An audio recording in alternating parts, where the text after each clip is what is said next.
Blue Moon of Kentucky.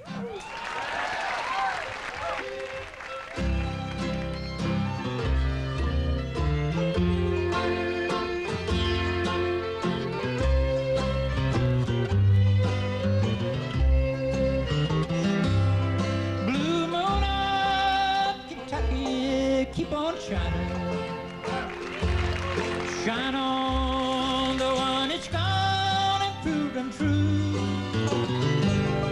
Blue Moon of Kentucky, keep on shining.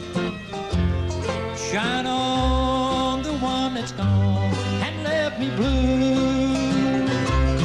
It was on a moonlight night, the stars shining bright, when they whispered from on high, your love has said goodbye.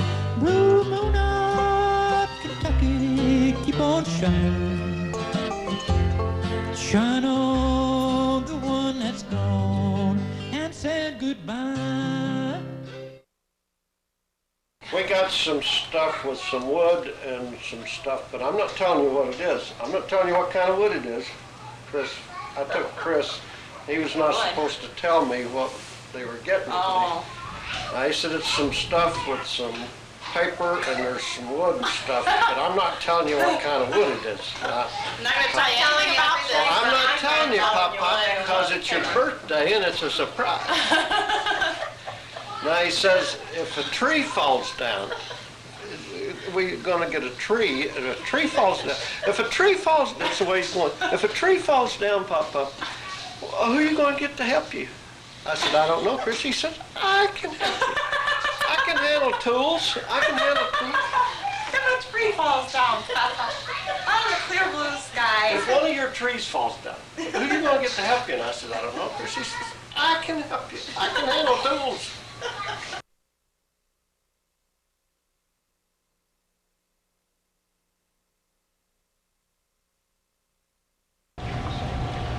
Charles Franklin Fox, who was born on February 26, 1928 in Gatling, Kentucky, died this past Monday, November the 11th. He was a Navy veteran. He was past DuPage County Chairman of the American Cancer Society. He retired in 1989 as Senior Buyer of Department 671, the Lawn and Garden Department at Sears Roebuck and Company, after 30 years of service. Survivors include his wife, Barbara, his children, Linda June, Charles Robert, Kevin Whitney, his grandchildren, Jennifer Ann, Christopher Charles Bruno, his sister, Martha Dolores Valentine, and her husband, George, his former son-in-law, Donald Bruno. He was preceded in death by his brother, Harold Leon Fox, and his parents, Ade Robert and Ruth Thompson Fox. This time, let me share with you a brief poem written this week by the grandchildren, Jennifer and Christopher. I think it's a fitting tribute to their Pop-Pop.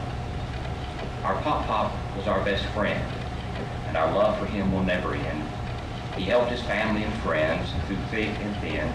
He was always there for us when we needed him the most. We went everywhere together, having fun along the way. We will miss him greatly, though he will always be in our hearts. Pop-Pop, we love you, and always will. Jennifer and Christopher, would you pray?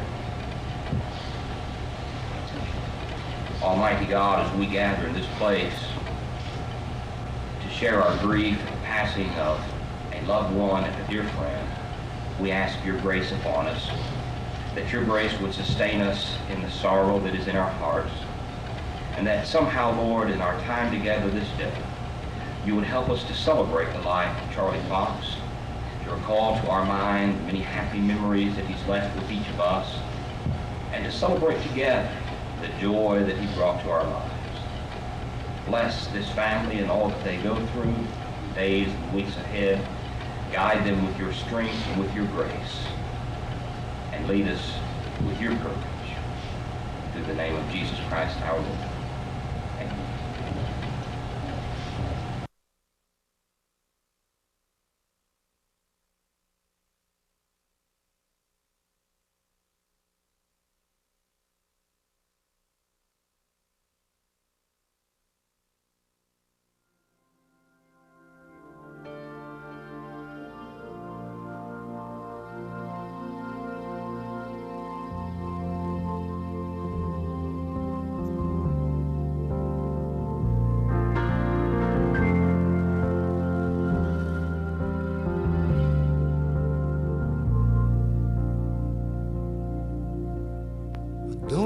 much about you. I don't know who you are. We've been doing fine without you, but we could only go so far. I don't know why you chose us. Were you watching from above? Is there someone there that knows us? Said we'd give you all our love.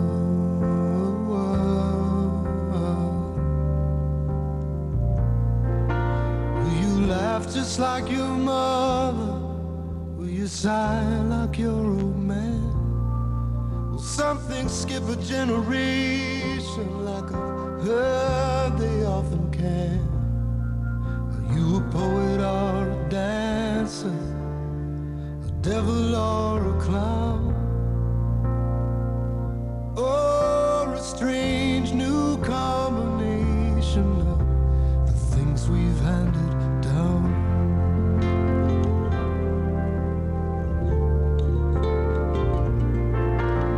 I wonder who you look like. Will your hair fall down and curl? Will you be a mama's boy, daddy's little girl? Will you be a sad reminder of what's been lost along the way? Maybe you can help me find her and the things you do and say.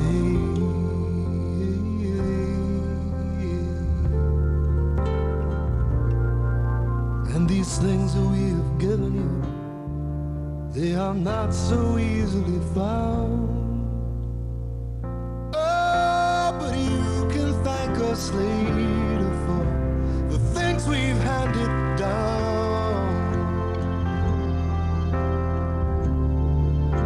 The things we've handed down, down, down, down, down.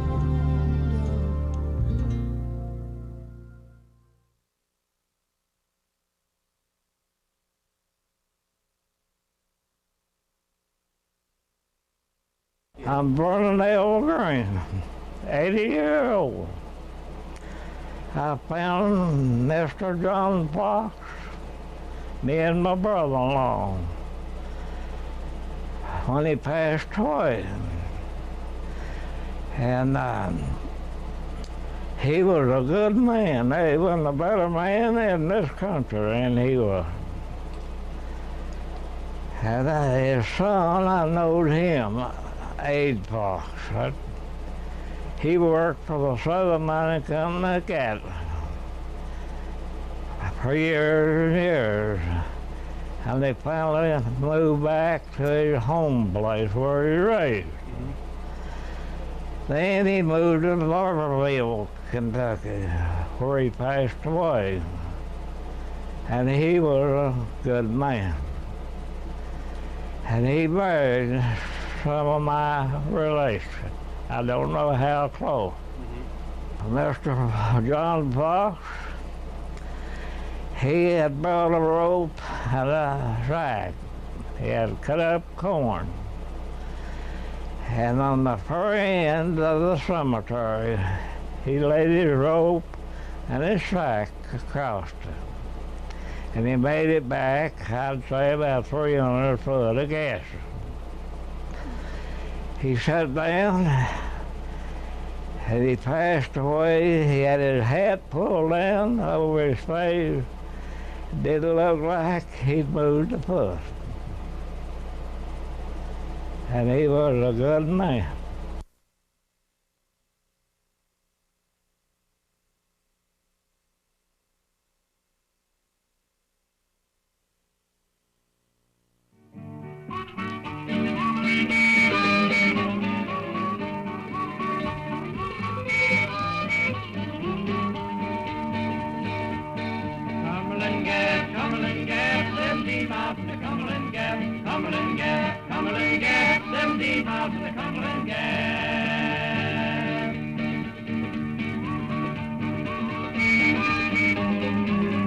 Lay down, boys, take a little nap, 17 miles to the Cumberland Gap. Lay down, boys, take a little nap, 17 miles to the Cumberland Gap. Cumberland Gap, 17 miles from the Cumberland Gap. Gap, 17 miles from the Cumberland Gap. Cumberland Gap, it ain't nowhere 13 miles from Middlesbrough. Cumberland Gap, it ain't nowhere 13 miles from Middlesbrough. Cumberland Gap, 17 miles from the Cumberland Gap. Cumberland Gap, 17 miles from the Cumberland Gap. Play it pretty, sonny.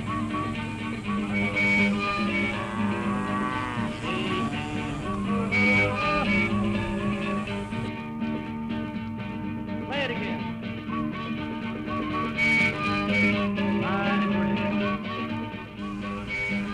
Our father, Charles Franklin Fox, was born on February 26, 1928, to our grandparents Ade Fox and Ruth Thompson Fox by Dr. Howard, the company doctor for Gatliff Coal Company, the same doctor who, as Dad put it, delivered actress Patricia Ryan.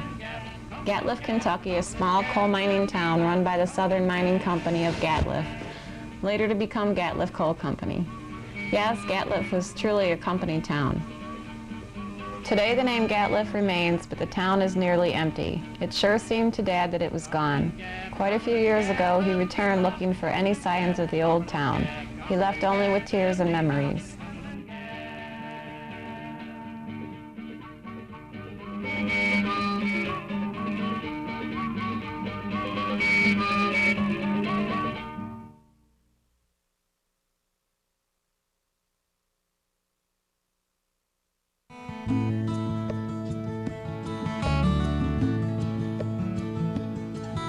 The town that he was raised in is about 25 miles from Gatliff, a town called Barberville. Now this town still exists.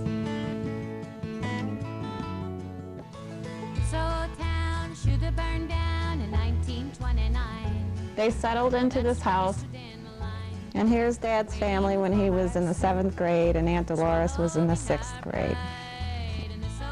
Grandma Ruth and Pop Pop with his 36 Chevy taken near Gatliff. And this is our Aunt Dolores, Martha Dolores Fox Valentine, taken in Barberville, a senior in high school. This is Aunt Glessie's place. Here's Aunt Glessie.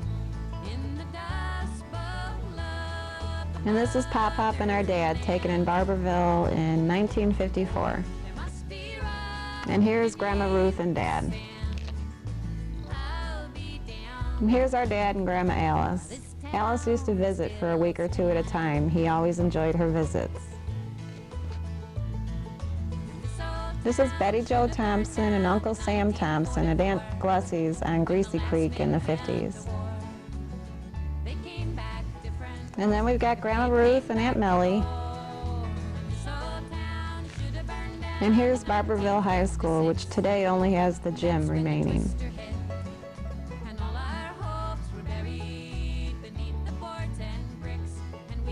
And here's Dad as a senior in high school. He played basketball and got a letter he was very proud of. Blue sweater, dark blue, letter B.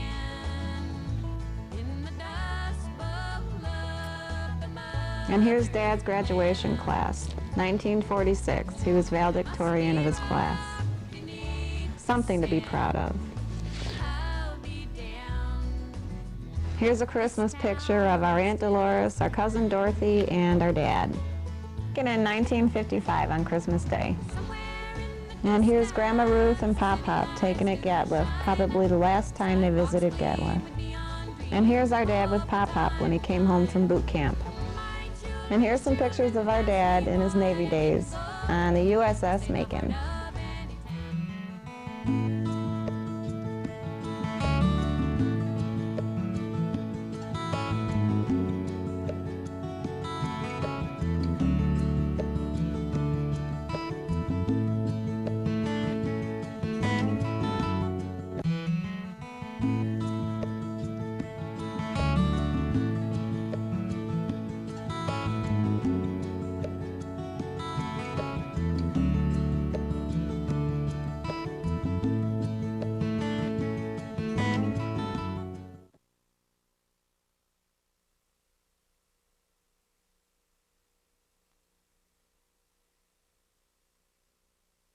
USS Macon.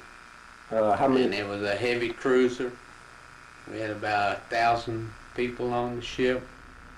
When we got on board ship, he was smarter than everybody. And so they sent him off to a radar school for 6 months. And while he was gone for 6 months, all of us that were on board ship, we all elevated and we got became non-commissioned officers, all of us. And when Charlie came back from the 6 months radar school, he was still a seaman second class, and that like to kill his soul. And I think when we finally got out of the service, I think he was still a seaman second class. Well, when he came to Louisville, he started out as near nothing. Well, he worked down there at A&P bagman, I think. store, and he worked for little or nothing down there for part-time. Yeah, for about a year or so, didn't he? So it'd be mid-20s? Well, then 5 guys all moved in together, but Harold wasn't one of them. Well, Joe Weiss was one of them, right? No? Joe Wise and Norman Brown and Dick McGreevy and... I thought Harold was too. Yeah. Were you there? Yeah. Okay, Harold and... Dick, Norman and Joe and Charlie. Okay, Charlie was the other one. And he had a light bulb in his little bedroom. It was the little bedroom over on the one side of this apartment. It was a top floor apartment. And it was a string to pull that light bulb, and he had an old rubber chicken hanging on that light bulb. By the neck. He used to crack me up. Were those big ones? Those big rubber chickens? It was a chicken about 11 inches, but it was all deflated, and it was just hanging there. Yeah.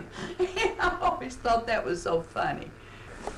Charlie was just the most fabulous person I've ever known in all my life. He was the smartest person I've ever known. He and my next door neighbor, Bill Cummings. But Charlie was, he was like the greatest astronaut, really. He was something else. And Charlie got very sick with the flu, and we were living in a 1-bedroom apartment in like a housing project. And Charlie was so ill, and he was working at Palmolive, but he didn't really have anybody to take care of him. So he came into our home, and I fed him soup and gave him aspirin and took care of him while he had the flu. So after a few days, he started feeling better. And 6 weeks, I think. well, it really took quite a while for to get Charlie well. He was there for 6 weeks. Well, really, You didn't have much rent money that I month, was did really he? a good cook, you know. But anyway, this one night I'll never forget, because I was out cleaning up the dishes after feeding my husband and Charlie and take care of my little girl, and I was very pregnant. And I had something on the TV that I wanted to see, and all of a sudden Charlie changed the station, and there was Ethel Merman. And I could not stand Ethel Merman. And I had had about 5 weeks of Charlie, and that's when I blew. I said, Dick, I don't want to see Ethel Merman, and if he doesn't turn that TV off, he's out of this apartment. Well, Charlie turned it off real quick. But we look back over the years, and I'd laugh about that. Charlie and I and Ethel Merman. I couldn't stand her. When I got married, Charlie was my best man.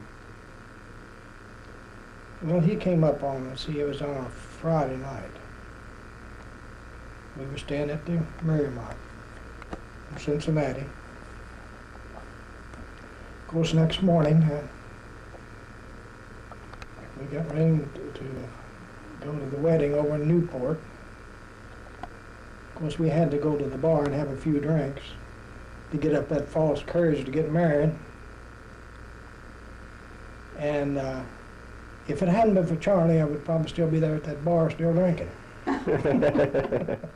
Well, your dad and I would dance while Dick would sit, drink his beer, and your dad kept me entertained. You drank Tylenol, didn't you, Dad? I don't know what we drank, but whatever we could afford. But he and I would jitterbug. In those days, jitterbugging wasn't just footwork. It was picking the girl up and throwing her over the hips and through the legs and up in the air. And we would just really create a lot of attention from all the spectators around. And one night I remember I think we were at the El Rancho, which was a big dance floor, and somebody wanted us to go out to Fort Knox, where we could put on a show for the soldiers. What do you think when you think about how he got to where he did in Sears and that kind of thing? Well, it's hard to believe, because when Charlie left here, he didn't have anything. And actually, we hadn't seen him heard anything from him. We thought maybe he was dead. In fact, Dick and I one night, we called Barberville and made a person-to-person call. Well, we contacted the information to try to find out if his dad had a phone. And we never did find it. Detective agency, or? Well, I phoned, where I worked, we had a contract with a detective agency to check on the employees that we hired. Well, I engaged them to check on Charlie, see what happened to him. And they gave me a pretty good report and told about all the things that he was involved in, who he was employed by, and gave us an outline of some of the scrapes he'd been in. Still couldn't find him, though, No, they couldn't find him. But I still got the report. If I find it someday, I'll give it to you. The next time you ran into him, did you tell him you were looking for him, or? Oh yeah, I let him. You did tell him you had a report on him? I let him read it. Really? Yeah. He probably surprised by it a little himself, or? Well, I guess he was surprised we knew so much about him, see, for the length of time he had been gone. Yeah. We thought he was dead. Yeah, we actually thought he was dead. That's why we used to say, I wonder if we'll ever hear from Charlie Fox. And all of a sudden he showed up with a wife and 2 kids. Yeah.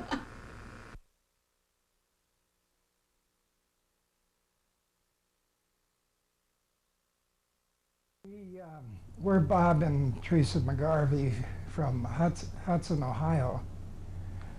We've known your dad since the early or mid 1950s. We were hired by the same company out of Philadelphia and traveled with several of the organizations of the company, introducing plastics. And Barbara came on in Chicago. We met Barbara. And that's right. Right, Barbara. First your dad came on, then your mom. Then your mom joined the company. And then next thing we knew, your dad and your mom were dating. And I always respected your dad for what he stood for and what his goals in life were going to be. Right. Then we became more close. Actually, your mom and, well, your dad must have left first, your mom, and eventually we left the company too. Yeah. But we've always stayed in touch. And there was a time where when they left the company and we left the company, and we just sort of got together, and I remember so many happy memories of your mom and your dad and their apartment, and when they lived in Abington. And I remember we used to have late card games at night, and I could remember one Christmas your dad giving your mom, it was over our house at Christmas. They came over Christmas Eve, and your dad brought her gift over, which was this beautiful fur coat she received from your dad. And I remember one Thanksgiving we had together, and we used to play card games together. And I could remember when each of you children were born and our children were born. I tell you, I was always proud of your dad and the accomplishments he made. Yes. And the way you, of course, you as a family know where his beginning was. You know, he was unemployed. Sears was opening a store in Abington, and he went to work part-time helping the stocked the store. And they liked his work so well, they hired him on as a full-time employee. And from there he started his progression upward and onward. And finally he got the call to come out to Chicago to the Sears headquarters. Yeah. Then your mom and dad said your dad got this big promotion and was coming to Chicago. And I could remember coming to Chicago to visit your parents. And I could remember your dad taking us through the Sears building, which we were very impressed with. You know, everyone talked about the big Sears building in those days. And you know, there were times when your mom and your dad and all of you went on with your life, we went on with our life, but yet when we would get together, it was like we never left each other. It was like we just picked up right when we had started. And we have so many fond memories of your mom and dad. One of the great stories I felt when your dad told it was when he was coming home. He was flying into one of the airports, I think the O'Hare, and you and Mom and sister and brother were waiting for him to come in. And there was a big crowd of people at the airport waiting for the governor of Illinois to come in. I don't know if you recall that. I may. I mean, it Okay. sounds familiar. Sounds familiar. Okay, but your dad's jet, you know, came in, taxied up jet, to the hangar or wherever it was being parked, and this great big crowd of people waiting for the governor. Thought the governor was on that plane, you know, and here Charlie. You're his dad. First one off, or? Yeah, but came off the plane and. Well, he came Big out crowd on the is here. Sears jet, I guess, Yeah. and they all thought it was the governor's jet. Yeah. So here's your dad coming out, and everyone's saying, "Is that the governor?"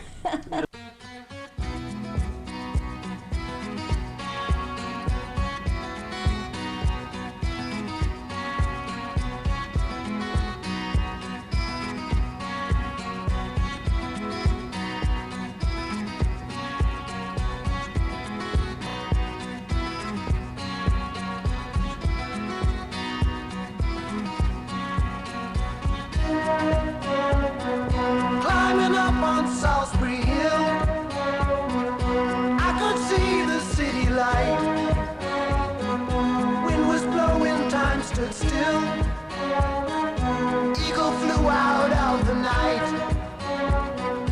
He was something to observe. Came in close, I heard a voice, standing, stretching every nerve. Had to listen, had no choice. I did not believe the information. Just had to trust imagination. My heart going boom, boom, boom. Son, he said, grab your things, I'm gonna take you home. Yeah, don't quit.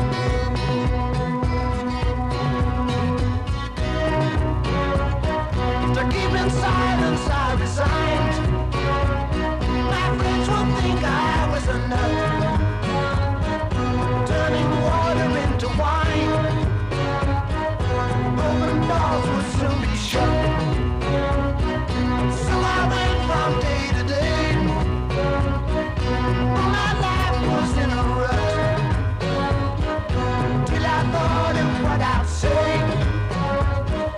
Which connection I should cut. I was feeling part of the scenery. I walked right out of the machinery. My heart going boom, boom, boom. Hey, he said,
find your paper clip? No, I'm making a tour.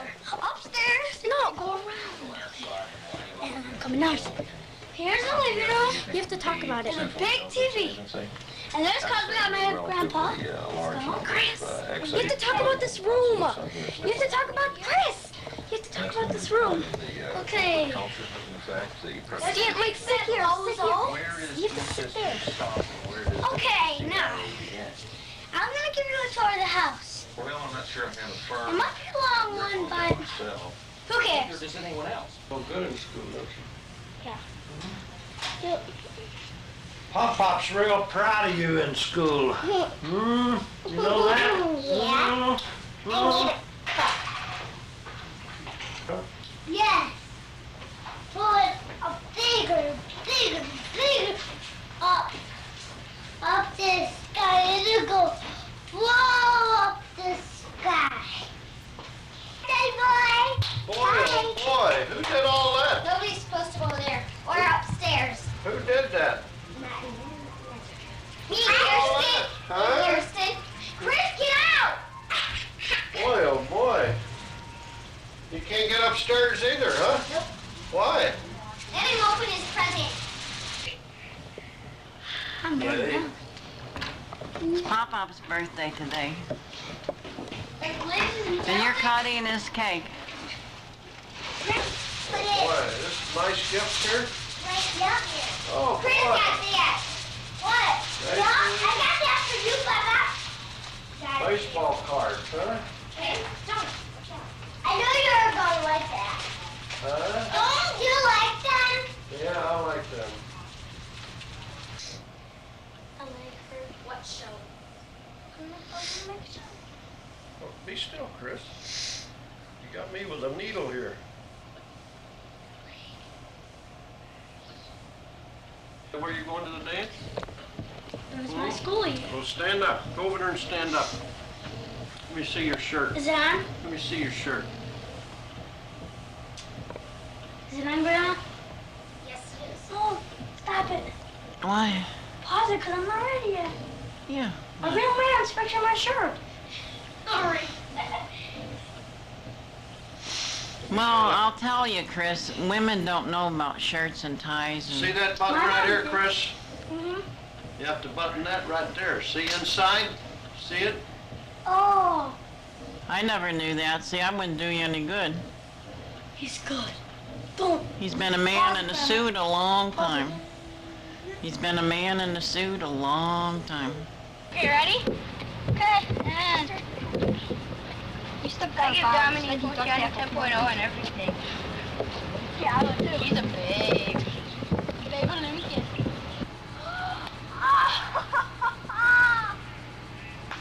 Whoa! My turn. Whoa! Go! All right! Good shot. Oh. Pop-Pop's turn. Wait, my turn. Ooh!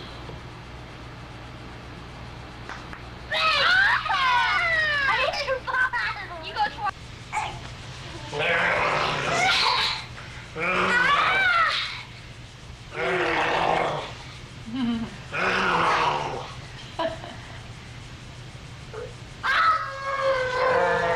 Now you're getting it. Looked like a tiger. And he had ice cream. He wanted some of my shake. He says, the same thing he said over at McDonald's that day, Pop-Pop. We're family. We can share. Drinking part of my shake, you know. Yeah, I tell him that about our drinks all the time. Grandpa. There's a picture of my grandpa right there. On the right. See that bear with the honey? That is the bear I got with Grandpa. There's my sister. There's me. Where'd I go? There's me. So it's like, and Chuck says, yeah, but that's not the point. We could still reduce that, you know, 1/1000. Yeah, we could reduce it, but it wouldn't make any difference. Kevin! I don't want to open it. Yeah, you can open it, Greg. Chris, hope that your Christmas will be merry as can be. And you'll find some nice surprise underneath your Christmas tree. Have fun. What does yours say? Mine says, no go Kevin. It says, there's no one else like you. Love Kevin. Ooh, hot! Out of there. What is this thing? You met Jolly, haven't you, Kevin? Arizona, great here. Oh, thank you, Kevin.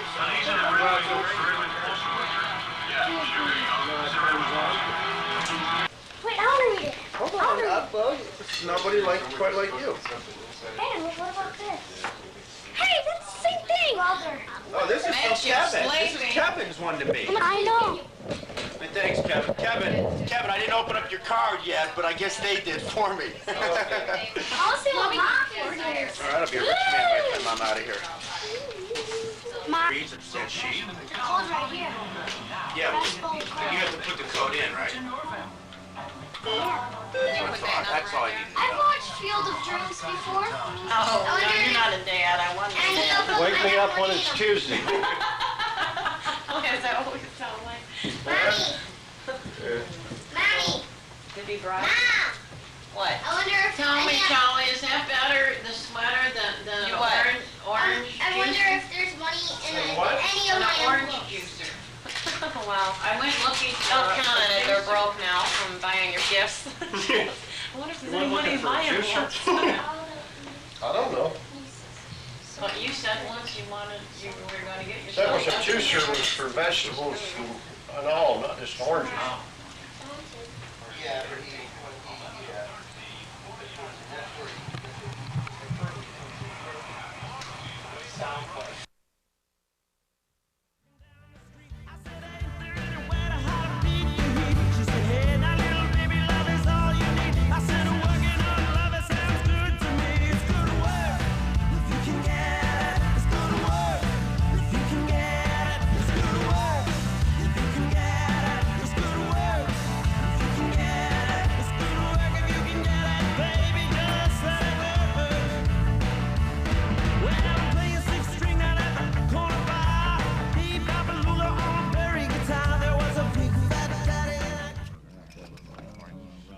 You know, there's nothing like getting together for a nice, friendly game of cards. Right, boys? Yeah. Clyde brings the cards. Mark brings the doll. Thanks, doll. And I bring in the profits. Great profits. 71's got a brand new look. New products, new packaging, displays. We've thought of everything. Okay, Al, cut the cards.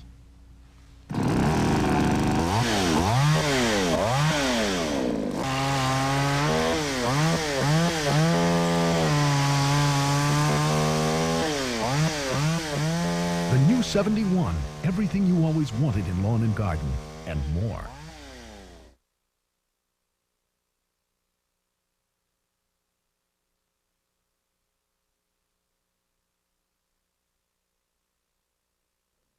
Yeah, I just come into Chicago as a bright-eyed, bushy-tailed guy from Albuquerque, New Mexico, and partially due to Bob Fusak.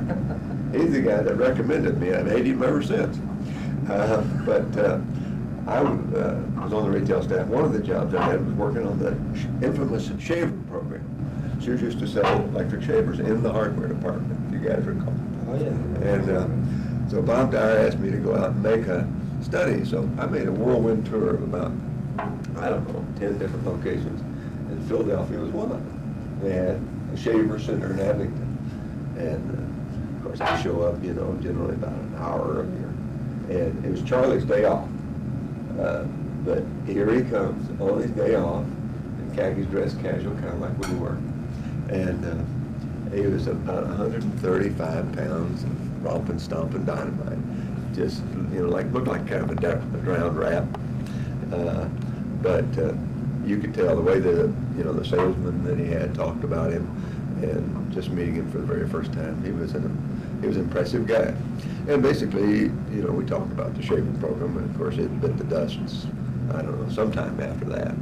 But I guess it was within the next year. You may remember more specifically, Carmen, within the next year, he got an offer to come into Chicago, and that's how it all started.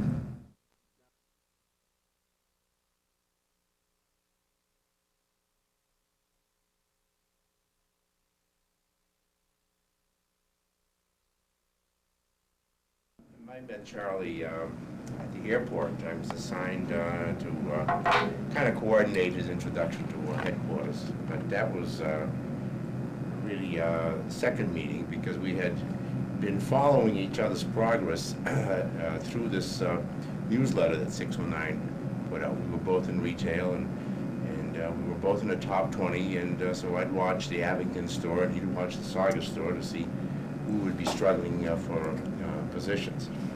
And it was interesting that we both wound up in headquarters. I reported in July, and Charlie came in February. It was during the snowstorm. I picked him up at O'Hare, brought him in for his final review with Bob Dyer, and then I was assigned to entertain him for the evening. And that was his first experience on Rush Street.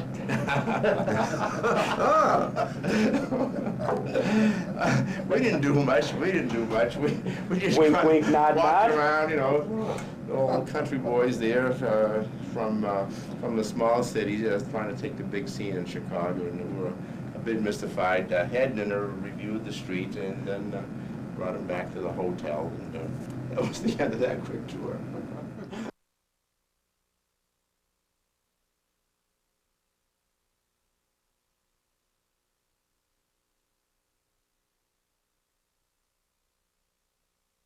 You guys remember what he did? Well, the spoons. Charlie used to play the spoons.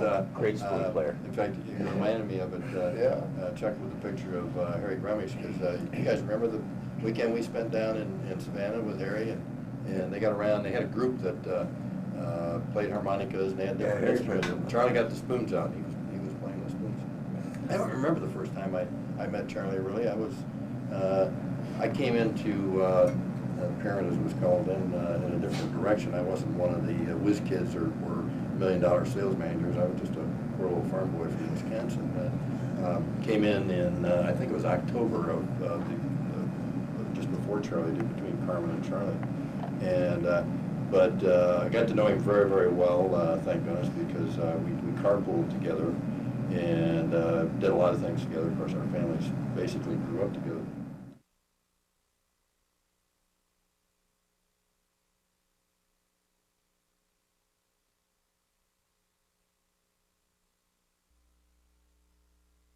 Well, I'll tell you, the very first memory or recollection I have of Charlie was on the very first trip that I took out of 609. I went to the North Central Zone and visited Artie Probst and traveled the stores. I was pitching a P3, P4 program, as you guys will no doubt remember. And I went to a group meeting at the Philadelphia group on a Saturday morning. And unbeknownst to me, you know, this was kind of a break-in period that Vince Kraft was famous for when any new visitor from headquarters came out. And at that meeting, there was Charlie and a guy by the name of Bob Schiffen, if I remember right, from Camden, and John Lockery, you probably remember him. And I started to pitch this program, and I didn't get 3 words into it, and Vince Kraft says, "Hold the phone! Hold the phone! That's not the way it's going to be." And he started off, and I sat back and watched, and these 4 guys proceeded to tell me what their program was going to be. So I went home and, you know, kind of with my tail between my legs, and told Dyer what had happened, and he's just roaring. He said, "Well, you probably learned more there than you'll ever learn in 609. And he was probably not very far from wrong. But after that meeting, Charlie kind of took me aside and he said, "Vince he likes you just fine." He said, "Don't take any offense to anything he said. That's just the way the man is." And Charlie knew I came out there to try to make a pitch and make an impression, and I wound up on the other end of the stick.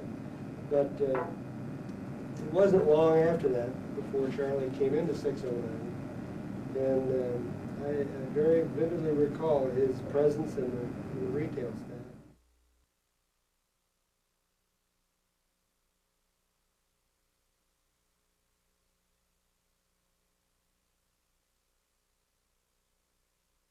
Well, I knew about your dad for quite a while. As I say, we were in the same category of merchandise in Sears, and they lumped us all together in almost the same floor, the same 2 floors in the old building as well as the new building downtown. And everyone knew Charlie. Charlie was one of those guys that came in from the field with a great reputation, and he was going up the ladder very fast. And if you didn't know him well, you know who he was. You know, you could feel his presence almost everywhere. But I guess I've known him about 25 years. Good 25 years.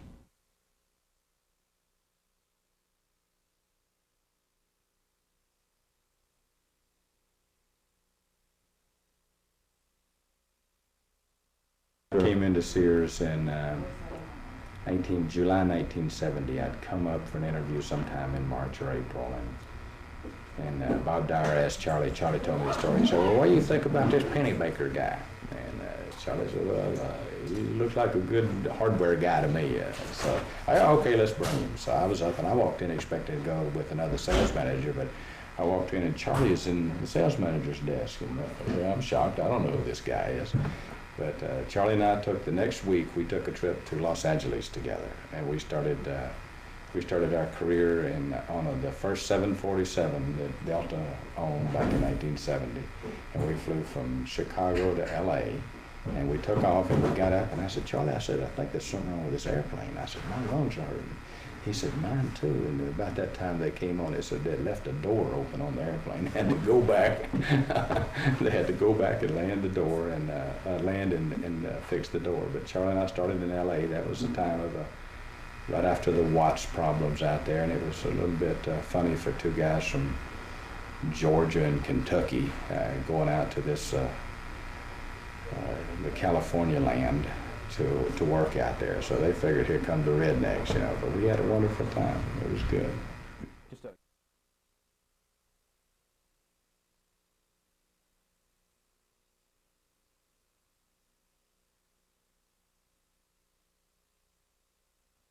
I met your dad initially, I think it was in 1974. He had been appointed buyer of the stationary power tool line, products that we make in Paris, Tennessee, and I think he took over from the buyer by the name of Don Deno. At that time I was in Emerson Special Products Division and worked in the sales and marketing department and also headed up engineering. So your dad, having the responsibility for buying those lines, would come to the plants and facilities, you know, of whoever he did business with at that time. My initial impression of your dad was very tough guy, but fair. I remember having that impression. And because he was a very aggressive buyer, he did a great job for Sears. You know, he represented Sears well. At the same time, I always thought he did a good job of being fair to the vendors that he did business with also. So yeah. Charlie was a great shopper. And one of the all-time great stories was, as you see some of these photographs, I said he was 135 pounds when I first met him. He grew a little bit bigger than that over the years, and he gradually got a little bit bigger. But we were shopping at what was the 8th floor, 9th floor? Over the old Sears, Sears complex on Holman Avenue, and we'd go up there and shop at lunchtime. And they had some really good bargains. Anyway, Charlie found a sport coat. I remember the size distinctly. It was 37 regular. And about probably 3 months earlier, that fit Charlie probably really good. And so he bought it. And he never wore that ever because his size went up like that. But it only cost him $5. Yeah, he got a good buy. It was a good buy. Funny, because that was one of the stories I thought about.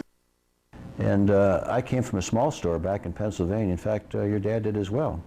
A store in Pennsylvania, not exactly small. Where was yours now? Well, I said Pennsylvania. It was on the border. It was really Binghamton, New York, but we were kind of straddling the border. But we had a hardware department there that had a very, very capable gentleman. And I knew him when I worked in the store, and I kept in touch with him after I came to headquarters. And I found out, well, 5 or 6 years ago, just playing golf with your dad, there was a merchant in that store named Jack Yezzie. Yeah, that's right. And I says, as a matter of fact, I still see Jack. Jack is retired now, and I go back every year to see friends in that area. And I said, in fact, I'm going back soon, and I understand that Jack had just had some kind of an operation.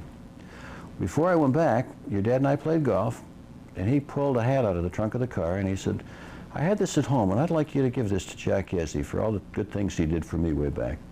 And it was a 100-year anniversary cap, craftsman hat that they passed out at the Sears anniversary function, you know, X number of years ago. And I did take it back, and I did give it to Jack. And Jack said, Mr. Fox was thoughtful enough, I've been retired for so many years, to send this off to me. And the strange thing about it is about 2 years ago, I went back and banged the guy's door again.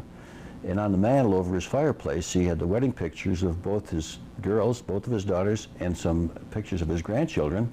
But in the middle of all the photographs was that baseball cap that Mr. Fox had given him. And I thought that was a great gesture, great gesture. But, you know, I tell you one thing he did. He loved you kids, I'll tell you that. Well, he did. And it was, as much as he loved to tell jokes, we used to joke about it a lot, but we knew your lives better than you knew your lives. Because he would come in, Chucky did this, Kevin did this, I mean, Linda did this. We knew everything by heart. And we might not see you for months, but we knew exactly what you had done. It was kind of neat. We used to joke between us. Kevin said to Chucky, Chucky did this, back and forth. This Vic Cleaster and I used to get together, and Charlie would get, like he would, he'd start talking about his family, and Chucky, we got to, with Vic and I'd sit down and we'd say, okay, here he goes. He's going to be talking about Chucky Lucky in Kentucky. So we had, but he was just a wonderful and charming man. The funny thing about that story was the fact that to this day, little Jack is probably, Jack Yezzie, the man that he gave the hat to, is probably about 77 now. But to this day, when I look at that hat, and I say, I remember that, he always refers to your dad as Mr. Fox. And I said something one day, I says, can't you call him Charlie? He's a friend of mine. We walk the golf course every Wednesday afternoon. And he says, he'll always be Mr. Fox to me. And it was quite a compliment. Your dad would come into town with his assistant, who was then Ashley Pennybaker, and we'd go through these line reviews. And every year I tried to come up with something different as to how we would pick your dad and Ashley Pennybaker up at the airport, and I'll just share a couple with you. For example, one year during the line review, it was at the time of a big political, I don't even remember who was running for office or president or so on. So your dad and Ashley show up at the airport. We have two of our secretaries dressed up in red, white, and blue, blouses and shorts and straw hats, and they got big banners across their chests saying Charlie and Ashley. And they met him at the gate. They bring him out to the curb at the St. Louis airport, and we had rented a motorhome that had pictures about 5 feet high, 3 feet wide of your dad, and a big recorder going playing Happy Days Are Here Again. So we are parked at the curb at the St. Louis airport. Everybody's wondering who these guys are with their big pictures plastered on the side of this, thinking they're some politicians or something. And we got a big kick out of that. So every year we tried to do some one-upsmanship in this regard. And then one year they show up after we pulled a few of those off, and they're expecting, I'm sure, something very much larger. And there's nobody there. So I walk up to the curb and I said, well, your ride will be here in a minute. And up rambles this old U-Haul rental truck. And we lift the back gate of this rental truck. It's one of these box rental trucks. And there is a table, an old card table, and two floppity chairs in there. And we told your dad and Ashley, get on, this is it. This is as good as it gets today. So we loaded them in the back of this truck and hauled them across the street to the hotel for the line review. So we had some great times. Stories weren't as important as what the guy was made of. I mean, you know, he came from, you know, very moderate background, and he accomplished a ton in a company that's big, where everybody put a lot of emphasis on education and, you know, what college did you go to and what have you done and what has your family done? And Charlie just barreled into that company, and he started at the bottom and he worked his way up that ladder. and he did it all by himself, and he did it his way. There wasn't a political side to him, and whatever Charlie said, he was able to generally deliver. And everybody knew it and respected him because of it. And if Charlie said, we're going to have a promotion and we're going to sell 2 million of those little devils, we're going to sell 2 million, so we're going to buy them. I mean, that was kind of the rapport he had with the field, which was great. And another time that he vividly etched in my mind, I was having a terrible time as retail marketing manager. I couldn't hit the estimates. I didn't have the foggiest notion how he was so accurate. So one day I went over to see him and said, Charlie, how in the world did you come up with the estimates? You were always pretty good at it. He said, well, I said, I got all these figures. I can tell you exactly how I arrived at the estimates, and I'm missing them by a mile, and I'm really getting a lot of heat. He said, well, let me tell you. He said, you can take all those figures, you look at them, you think about them, and you look up at the ceiling, and you just decide on a number and put it on the paper. And I said, you gotta be kidding. He said, no, you just use your own best guess. And I'll tell you what, I did that from that time on, and the estimates were right on, and it was like magic. That office had a magic ceiling tile in it. I swear to God it did. But Charlie was always willing to help, and I guess probably one of the best friends all of us had during our lifetime. Your dad's middle name is Franklin, and my middle name is Jesse. And we used to go around the country, you know, as we had the various activities we did for Sears and the store promotions and the introduction of new products and so on and so forth. So we spent a lot of time together as a team.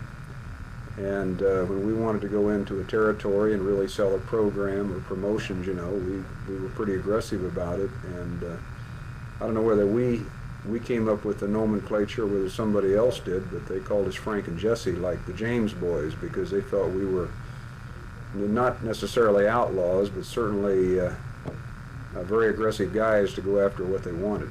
More people would tell the truth about what they thought, and they were able to communicate like Charlie did. Charlie communicated forcefully at times.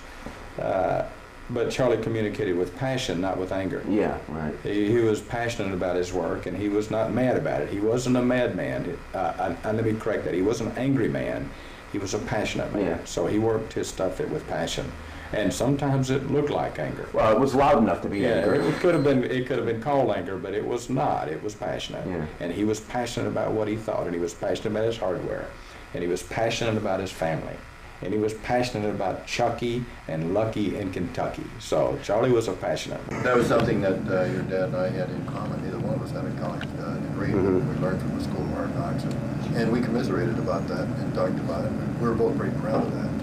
That we, a couple of country boys, one from Wisconsin and one from coalfields of Kentucky, got that far in a major multi-billion-dollar corporation. It was a testament to exactly what you're saying, his ability and his smarts and his intelligence, you know. The common sense the same way. Hell, he went to Michigan, so same problem. If you're gonna slam it right. Michigan State, thank you very much. He was the first of our generation of hardware men, and he was the one that was the last of our generation of hardware men. He was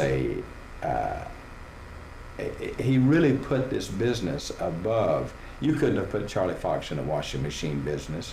You couldn't have put Charlie Fox in clothing. You couldn't have put Charlie Fox in sporting goods. Charlie Fox was going to be in hardware. And he was a hardware man. From the day I knew him until the day Charlie went, to the day Charlie died, he was hardware. So, Chuck, I guess to answer your question is, his passion for the hardware and for Sears hardware is the thing that made him did make him stand out. The who he was had that part of his personality stand out. So, yeah, Charlie was good. People would come to Charlie because of his loyalty, because of his compassion and his care. But I would say that was really some of Charlie's strong points, was his care and compassion for people. But the people for him didn't stop at a source or a department or something. The people for him went completely, it went all the way through to the top of the company. They were all the same to Charlie. The people were. And which side of the fence were you on, it made no difference. He would fight like a wildcat, and then as soon as we finished work, it was over. He was out singing his gospel songs with these guys, or telling jokes, or playing golf, or doing something. So he was an incredible fighter for what he believed to be true in any case. And he was also, he would end the fight and we'd go on about our business. If he was fighting with me or for me, it made no difference. Charlie was going to fight for what Charlie believed to be the right thing. I'll tell you what, Chuck, I have never met a man with more honesty and integrity than your dad. I've never done business with anybody that had more than your dad.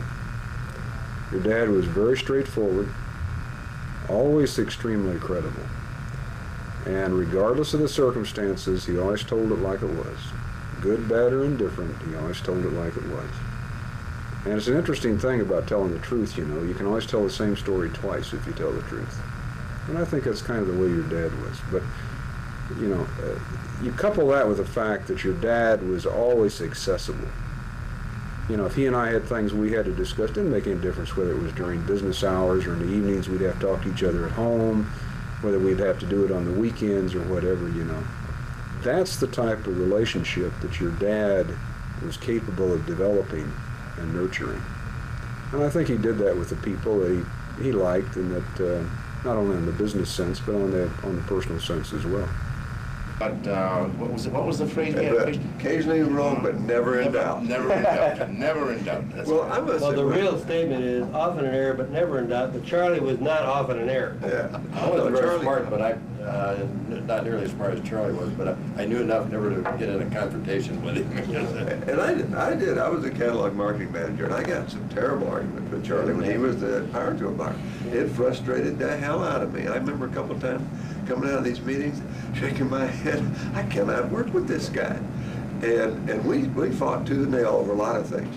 But I must say Charlie was, I think the greatest thing about Charlie, he was a loyal guy.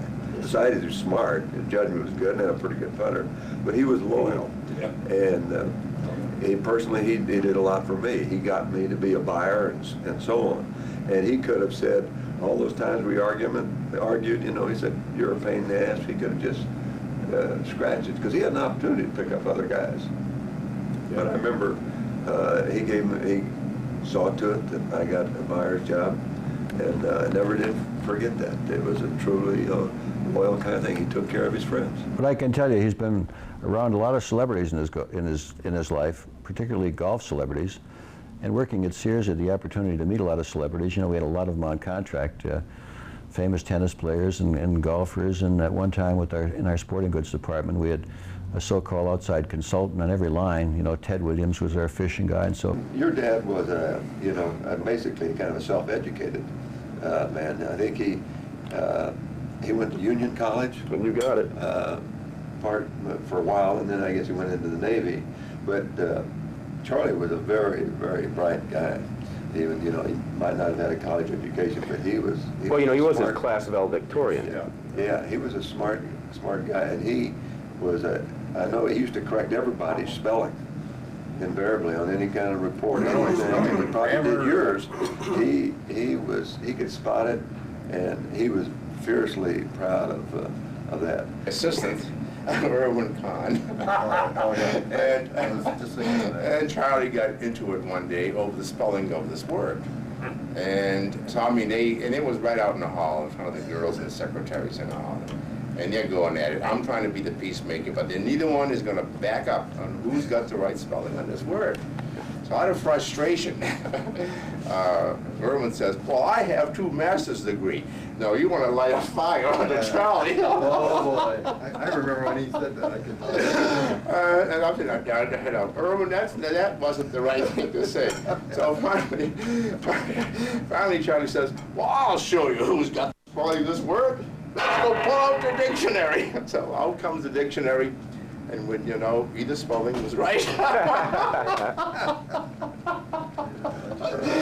I guess the other thing that always reminds me of Charlie is his ever-presence and his ever, he always had the ability to come up with a joke. And you heard the same jokes over and over and over. As if you'd never heard it before. After I once got over the fact that I'd heard these jokes about 400 times, I began to watch Charlie. And I got more of a kick out of watching Charlie tell them than I did out of the joke. Hey man, you're right. And his most memorable joke, if I was going to name one joke, it's a horse. A horse. It's a horse. Remember the night he screwed it up and he got so mad at him?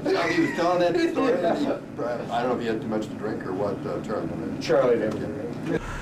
He worked very hard at the game, and he and I had a lot in common. We both were not the best golfers in the world, but we both enjoyed it very, very much. But at the beginning, I used to be able to drag him into the golf cart with me, and we'd ride in the electric or the gas golf cart. But later on, he insisted, by golly, I'm going to walk 18 holes. And he did. And I don't think we played a golf game in the same golf cart in the last 2 or 3 years. He was out there wanting to get some exercise, and he took exercise pretty seriously at the end. Charlie would have had the same batting average, Chuck. I don't want to give him a credit of having a good batting average like he did something right, or he went thing. Charlie's batting average came from who he was. It was the fabric of Charlie that made Charlie to be who he was. Not the fact that he was going to do it right or win or some other thing like that. He did it that way because of who he was. He wasn't trying to make a point. He wasn't trying to win. That's just the way he did it. You're going back, that's right. It took about 5 years to build a building, and I guess the building was finished in about 1973. And it must have been a year and a half earlier that they brought supposedly the last girder over to the Old West Side where we were operating at that time, and gave all the employees an opportunity to go up and sign it and put their family member names on this girder. It was quite a thing. In fact, I recall even Prince Charles was over here for some reason. He was visiting Sears, and I think somewhere I have a photograph of even him signing that girder way back then. I can't remember. It seemed like Charlie and I had some business meetings or something, and then we had the families come down, or et cetera, and kind of spend the weekend in St. Louis, probably going to the Arch and the zoo and those types of things and so on. But we decided, since he and I spent so much time together, it would be good to get the families together and spend a little time together. So we went out to have dinner at that time, one of the great eating spots in St. Louis called Musial and Biggie's, which was owned by Stan Musial and a partner. And then we decided to, I think this was my idea, I think we decided to go to one of the Pink Panther movies was opening at that time, new, Peter Sellers, Return of the Pink Panther or something. And so I told your dad that I would have you all picked up at the Marriott Hotel at the airport. And I remember the limo driver shows up, leaves the car running, comes in to get you all, and locks his keys in the car. So here we are, we've got an important customer buyer from Sears and his family, and they're standing outside of the Marriott waiting for this limo driver who now has locked himself out of his limo and can't even get in. Pretty embarrassing for me, as a matter of fact, but more embarrassing for the limo driver. And of course, your dad took it in good spirits, as he always would, those types of things. Yeah, I guess some of the more memorable ones that I had were golfing with him. We golfed quite a bit together. And I remember one day that he was on. He was hitting the ball just super, and he would admit it if he were here today that I was a better golfer than he was, but he beat me, and that was the highlight of his golfing career until later on we had the opportunity to play in the Houston Open Pro-Am down in Houston at the Woodlands, and we drew as a partner Nick Price and Charlie Pride. Of course, Charlie being a country boy, Charlie Fox, and Charlie Pride being a country western singer, he just ate that up. He just thought that was fantastic. And about celebrities again, it would be not uncommon to walk down the fairway, and Charlie would say, "Ralph, Ralph," You're right on there. Get that tucked in a little bit to your side. No, Nick Price and I was playing last year down in Texas someplace, and Nick Price told me my right arm flies, and your right arm flies too. And you know, 2 weeks later he's telling me about Dale Douglas giving him a tip on a golf course someplace, and of course these are all world-renowned golfers, world-class people. Pretty good. We got to the, I think it was like the 15th hole, and it was par 3, and Charlie had put his tee shot on the green, but it was a long, long putt. And we needed this putt to stay in the running on this thing, and Charlie hit the ball, and I mean, it was a big snake, and it went in the hole, and I'm telling you, that was absolutely it. He could have stopped golfing right then and there and never played another round of golf, and that would have been satisfactory to him. We actually went on to tie for the first place in that tournament, and we lost in a scorecard playoff. But his friendship is it meant a lot to me. His loyalty meant a lot to me. That's a man that I will never forget, that his memory stays with me now. I get reminded a lot of times by the things that we do. I remember his funny golf swing. And playing golf, we played golf at every place that he and I could play golf. When we were working, we would somehow find a few minutes to play golf on most of those trips. So it was a good time. I never shared an office with Charlie, but I shared everything that he said with me. You could hear it all over the... That's the whole floor did. That's true. Well, it's interesting. I've done that Houston Open, same story. We were playing golf for something. It was just kind of interesting. Come across the field, two black guys in a golf cart, and then they're coming right toward us. What the heck's going on? Well, one of the black guys was Charlie Pride. And the other guy, I guess was his caddy, said, would it be okay if Charlie Pride played with you guys? And what do you say? You said, man, you bet. Yeah. And it was great. This guy, by the way, Charlie Fox was a good golfer. Charlie Pride was terrific. Oh, yeah. He was a hell of a golfer. Anyway, so we met him. It was wonderful. And that night they had the big banquet. And since we were personal friends of Charlie Pride, he was the warm-up act for some other group. And let me tell you, he was by far and away, he killed this act.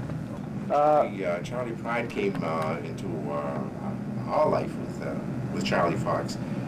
We went down to Nashville for some program, and that was my introduction to the original old Opry House. So, because Charlie, I wanted to see that. So Charlie worked some magic with some source and got us tickets, and we went there. And Charlie Pride was, I guess, a parents kind of a thing, you know. So we listened to him. We never made contact. Then we went to the hotel, Old Admiral Bimbo Hotel, and we get up to the 23rd floor. We get off the elevator, and there's Charlie Pride with about 4 or 5 old hags. I mean, they're just all over this man. They're pulling him down. They did anything but take his shirt off and pull his pants down. And when Charlie and I came out, because he didn't know me, but he knew Chuck. So when Charlie Pride saw Charlie Fox, he just leaped for joy because we saved him. Charlie saved him from these old hags. And we walked into the lounge, and Charlie Pride sent us a drink over, and Charlie Fox went over and duetted a song with him. And that was a great evening because it all brought your two stories together. Well, your dad and I had kind of a mutual saying, and that is this: we would trust each other with our families' lives. It doesn't get any more trustable than that. Yeah. And we just felt that way about each other. Yeah. And we developed that feeling over a lot of years. That we came to know each other. You don't run across many people you say that about. You really don't. I think there's a side of Charlie that very few people know, but he had a spiritual side. Him and his maker were on pretty good terms. Very close. I jumped in that. He volunteered to pick me up every Wednesday in the last couple of years because we drive up from Florida, and being here on the outskirts, if I took the car and my wife was stranded for 5 or 6 hours, I'll pick you up 9:15. About 9:14, you better be on the curb, because he was on the curb at 9:14. And whenever I jumped into that Cadillac, he had the same radio channel on. Every Wednesday morning, he'd be listening to Charles Stanley out of Atlanta, So you getting your spiritual fix this morning, Charlie? You praying for a better golf game? Don't care about the golf game, but yeah, I'm getting my fix. And that happened week after week after week. One of the things about him, too, is I don't care. We were in a meeting in Memphis one time. I heard somebody on the tape when they were talking about him singing. We went into a country club one night, and they had a piano. And there was a black musician that he would be around the piano playing. And he and Charlie got to singing those spirituals. Charlie liked to sing so much. And I tell you, they could have made a record that night there. It could have been on So were you the only one from Sears there at the time at that country club? This is the story I've been kind of maybe searching for. I had known all the stories of the one time he sung with Charlie Pride, when him and Carmen Peasy, and the time I think with Harry Grumish when he was playing the spoons in the basement. My impression was that was the moment where he had sung all these songs at a country club that I'd heard about. I was there. And that me and Charlie. So it was just you and my dad. Me and Charlie. Well, then tell me that story a little bit. Well, we went into it was in Memphis, and we went in and they had it was the group manager of the Memphis Zone, and I've forgotten his name now, and Chuck Fredard. And Charlie and me, we had dinner at the country club that night, and there was a black guy at the piano, and he was over there singing, and Charlie got over there and started singing, you know how you sing Amazing Grace, and he sang all of the old spirituals, and it went on for hours. And then they got to telling jokes, and I tell you, Charlie could tell a joke. He told more jokes than a human being. I don't know where he got these jokes from, but he would tell jokes for hours on end. So that was the night of the country club in Memphis, and they could have made a recording. They really could. It was so good. And Charlie had that kind of voice to when he started singing, and he put his feeling in there, and I mean, he sang like he meant every word of that song. So because he did tell me the story, and he was kind of proud of it, and he has every right to be. Somehow he ended up over in Hinsdale or LaGrange at some function in somebody's house, and George Beverly Shea was there. And you know, he's the if the term is correct, tenor on the Billy Graham show. And for some reason, the two of them got together and sat at the piano, and I do know that they were singing gospel tunes, as I hear the story, for a long, long time. It was a very enjoyable night that your dad remembered very well. With Roper, the old Roper. Yeah, we were sitting out in Harry's yard, actually. And he would he'd sing along. Charlie had a good voice. Oh, yeah. But I do remember hymns too. Amazing Grace, I think, was one of his favorite songs. He loved that dearly. He's the one to see. Now old Buck's up front, he's counting up his gold. Charlie's in the back, patching up the souls of the people coming in, smiling at him. They all wonder how's old Charlie been. The old Buck's making change, he never sees no one. He never understood the good thing Charlie done.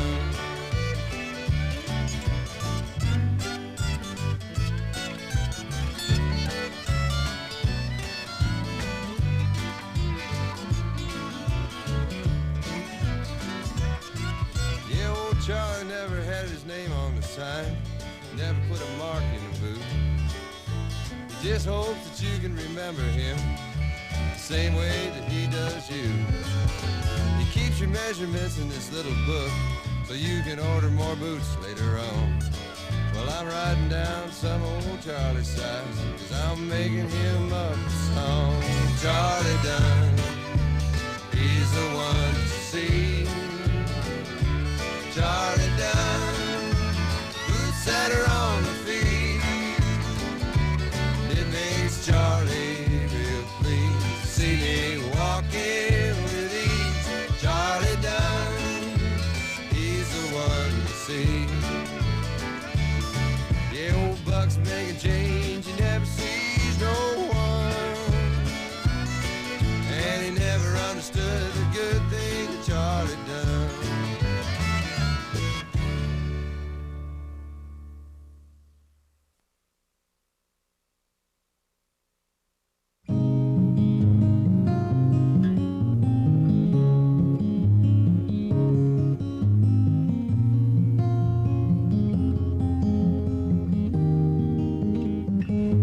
father passed into a peaceful eternity on November 11th, 1996, on his living room sofa.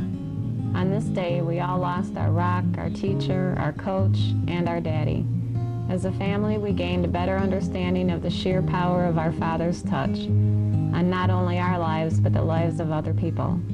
This has brought a wealth of comfort. An only child, alone and wild, a cabinet maker's son.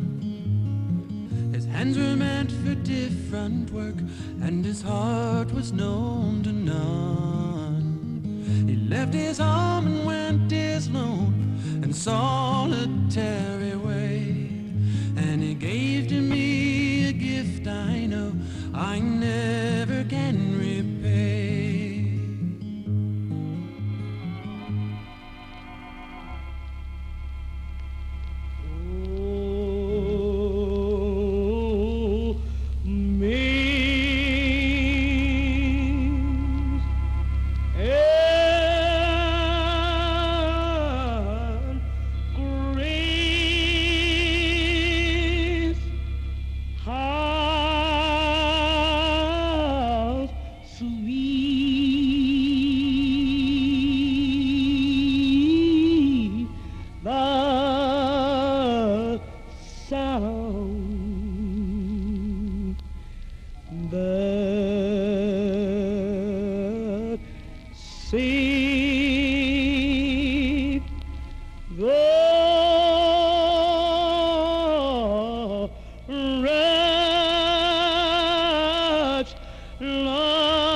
Charlie Fox was my uncle, and I stand before you today as a nephew, and I desire to share with you my own thanks to God for the life of Charlie Fox. I knew him best as Uncle Buddy. Uncle Buddy was one of those rare people in life who somehow had the unique ability to brighten the paths that you and I must travel. Whenever I had the occasion to visit Chicago, which was not very often, but whenever I was here, Uncle Buddy would always take me and whoever was with me on a brief tour of the city, stopping in as many places as he possibly could take us in the short time that we were here, as he always did with my brother and his friends, as he did for my sister and for our mother. He was a precious person in our lives. As I began to pastor churches in various places, I would always send my Uncle Buddy a copy of our newsletter from the church that I pastored, and on occasion a copy of a sermon that I preached. As I discovered in talking with relatives and others this past week, Uncle Buddy had a unique way of passing those newsletters and sermons on to other people. Without question, Charlie Fox was a person who lived life with joy and zest that too often escapes and eludes many of us today. But I also stand before you this day as a minister of the gospel of Jesus Christ. Charlie Fox believed in Jesus Christ, and earlier in his life, he had accepted Jesus Christ as his Savior and Lord. And so we give thanks today for the life of Charlie Fox, but we also pause this day to claim the promises that Jesus has given to each and every one of us. Before he was arrested and crucified, Jesus took the opportunity to share with his disciples about his approaching tragedy. It is not by coincidence that the passage we read this morning is the same passage that you'll find in the brief memorial bulletin on the register table, because it tells us a great deal about the promises of Jesus Christ. And in that passage, Jesus desired to comfort his disciples in the tragedy that they would soon face. And so he said to his disciples, "Do not let your hearts be troubled." I think those are important words for us today. For in a way that you and I cannot understand, and in a way that the disciples could not understand, Jesus brought his comfort just as he brings it today. It is comfort found through the promise of his presence, the promise that you and I will never be alone in this life. And if there's one thing that we long to hear on days like today, it is very simply that we are not alone. We're not alone in our grief, not alone in our sorrow, not alone in our pain, because Christ is with us. And indeed, we discover this day we are not alone. God has surrounded us with friends, part of the testimony to the life and the love that Charlie passed on through his life, are the many friends who are here this morning, but also the many who attended last night to share words of many stories that Charlie had told with them, or occasions and experiences that you had with him throughout his life. Those stories mean a great deal to this family and will comfort them in the years to come. It would be impossible for any child to share with a group of people in an allotted amount of time all their thoughts, their memories of their father. Charlie's sons would like to share a few words, tribute to their dad. Chucky's going to come at this time, and then a little bit later Kevin will come and share brief words with us.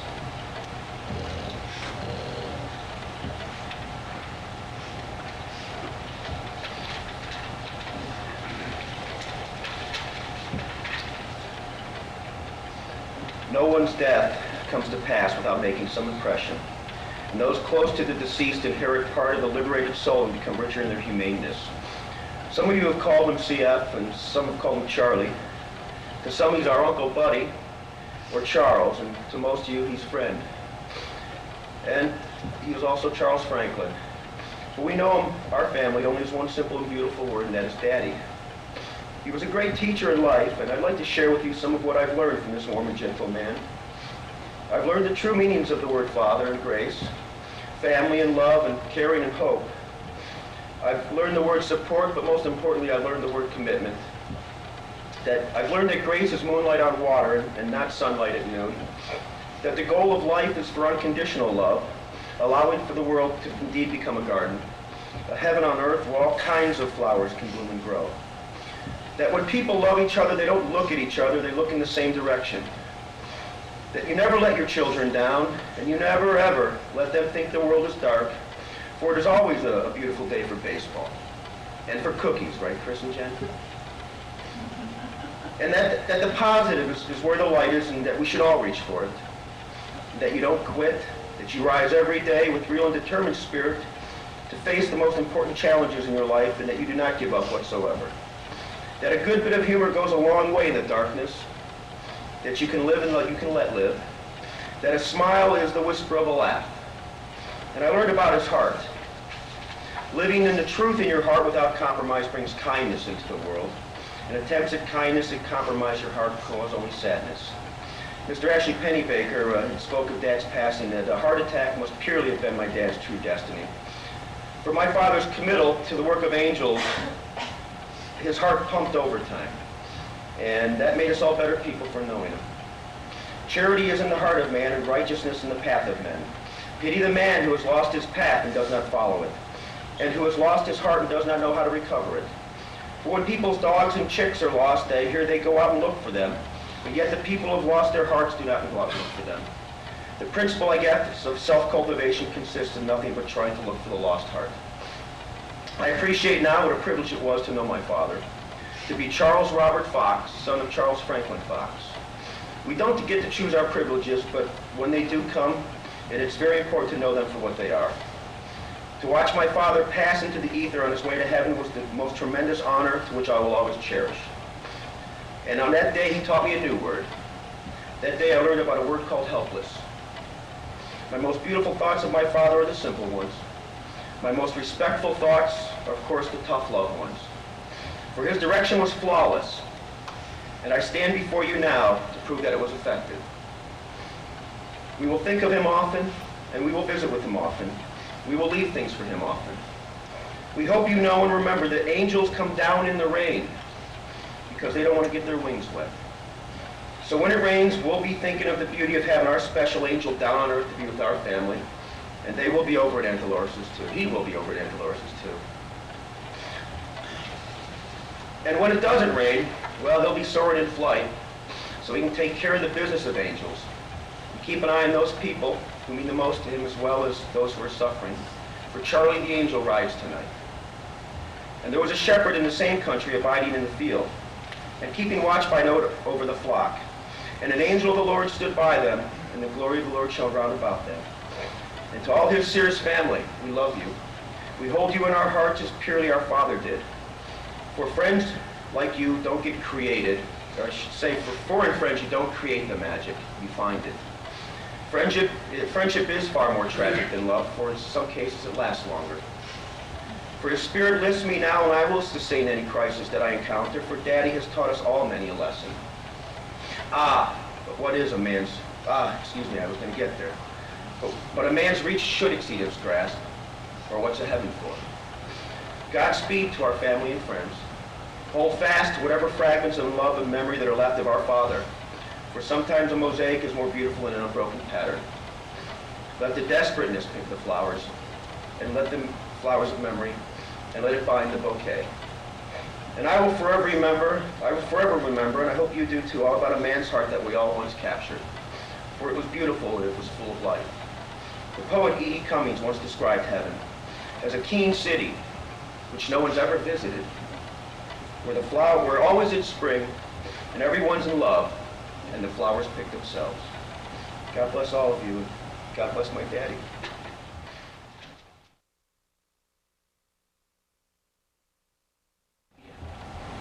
And the life of Charlie Fox has been God's gift to us.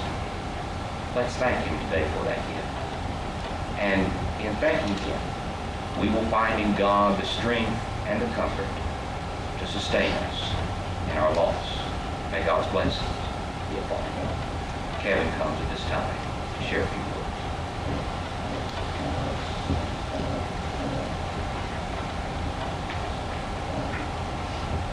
Let me start by thanking all of you for being here in a tough time. All of you have made it easier. From the family in Illinois to the family in Kentucky to his friends all over. I didn't know if I would be able to handle it, but the stories that we heard, to find out how much he meant in so many people's lives, made a terrible feeling more soothing. Last night, just to kind of share briefly some of the stories from the stories that I already knew about, such as my best friend growing up, who my father took golfing for the first time and got him interested in golfing. He's now the head golfer with the Village Links in Glenelg. My father affected a lot of lives, and we know that. But what, as I said, probably what's more important to me was the stories that I wasn't familiar with from people that I wasn't familiar with. There was a man that came up to me yesterday evening and told me that my father was the greatest person that he had ever worked with at Sears. That meant a lot to me because I've met a lot of the people that work for Sears, and a lot of you are here today, and there's a lot of great people that work for Sears. And this man said that my father was the greatest man that he ever worked with at Sears. And at first I thought maybe this is the kind of thing that you say at a funeral. And I said, thank you, that's nice to hear. And he tugged on my arm, and he said, I really mean that. And I said, thank you. And again, he tugged on my arm. And he said, I'm not just saying that, I really mean that. And I believed that he really did mean that, and he wasn't just saying it because it was my father's funeral. Another story, a man came up to me and told me he worked in a department completely different from my father's. And there was a man in his department that was about to lose his job based on some things that he was doing that he shouldn't have been doing. And he talked to my father and he said, do you have any ideas of what we can do maybe to turn this situation around? My father thought about it.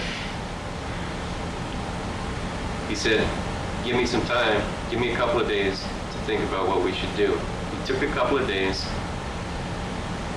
and then he met with the man that was going to lose his job. He had a heart-to-heart talk with him.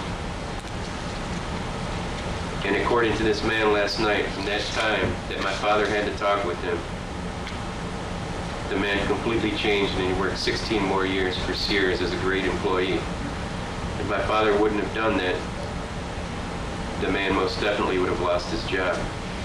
These stories showed to me and to my family how broad of a touch that my father had, stories that we weren't familiar with. And although this is a very difficult time, it made things more soothing. My mother wanted me to read to you a verse, Book of John, chapter 5, verse 24,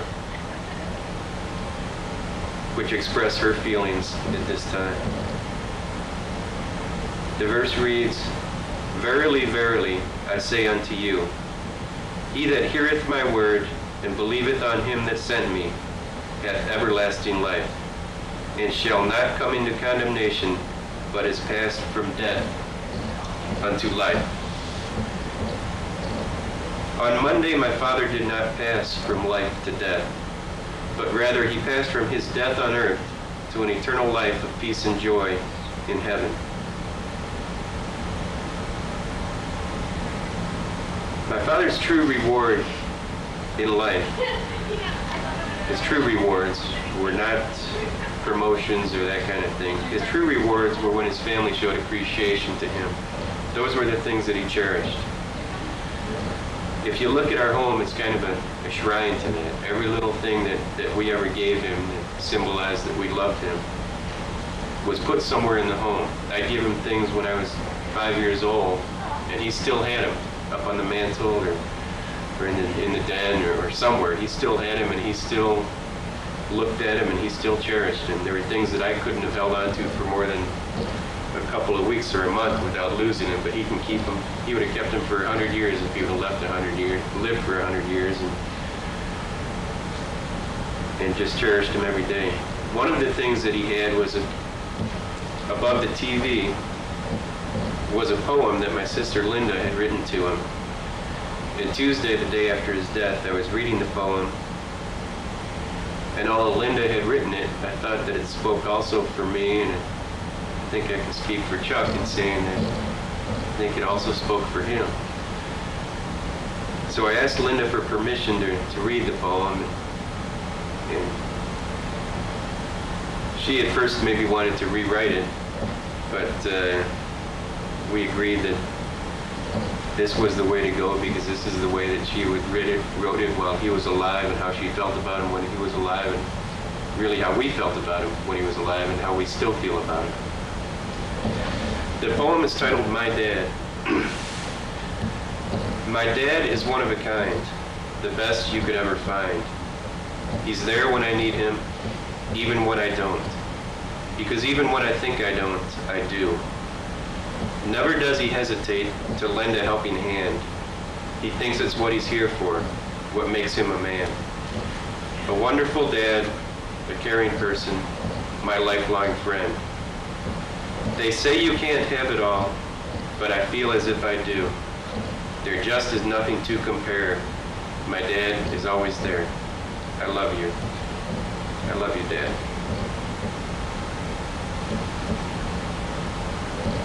I was having a very difficult time to put my dad's life into one 5-minute or 10-minute speech or eulogy, and that really can't be done. But what I thought I'd do is share a thought that I had with you that accurately describes how I feel that my father lived his life, and how I felt about him, and how I saw his life. My father passed on Veterans Day. That same day, myself and my brother Chuck went to the funeral parlor to make the arrangements, and the man who worked at the funeral parlor was asking us all sorts of questions about my father, and one of the questions that he asked is, was your father a veteran? And my brother said that my father was a veteran, but he preferred to leave the glory to the people that fought in wars and that were injured and died in battles. That's when I started thinking about my father's life and how I saw his life, and I want to share those thoughts with you because, like I said, I think it accurately describes how he lived his life and how I saw his life. The truth is, my father did fight a war, but it was a war of a different kind. The country that he was defending was his family. And the battlefield he was defending was his home. He fought a daily battle to instill in us good values and to make us good people. Family was my father's concern every second, every minute, every day of his life. I sincerely believe that there's never been a man who's cared for and loved his family more than my father cared for and loved us. My father won the war. In his children and in his grandchildren, he raised good people with great hearts. He died, but he died victorious in defending and raising a family that cares for and loves people. And fortunately, he was dignified by God to be able to die on his battlefield. His battlefield was his home. Dad, thank you for fighting for me. Thank you for fighting for us. I love you, and we love you. And I'll see you in heaven. Thank you for sharing our dad.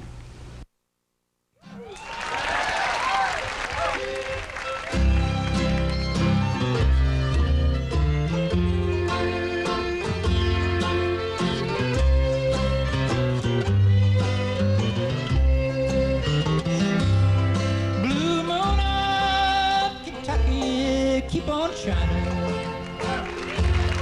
Shine on the one that's gone and proved untrue. Blue moon up, Kentucky, keep on shining. Shine on the one that's gone and left me blue. It was on a moonlight night, the stars shining bright, when they whispered from on high, your love has said goodbye. Blue moon up, Kentucky, keep on shining. Shine on the one that's gone and said goodbye.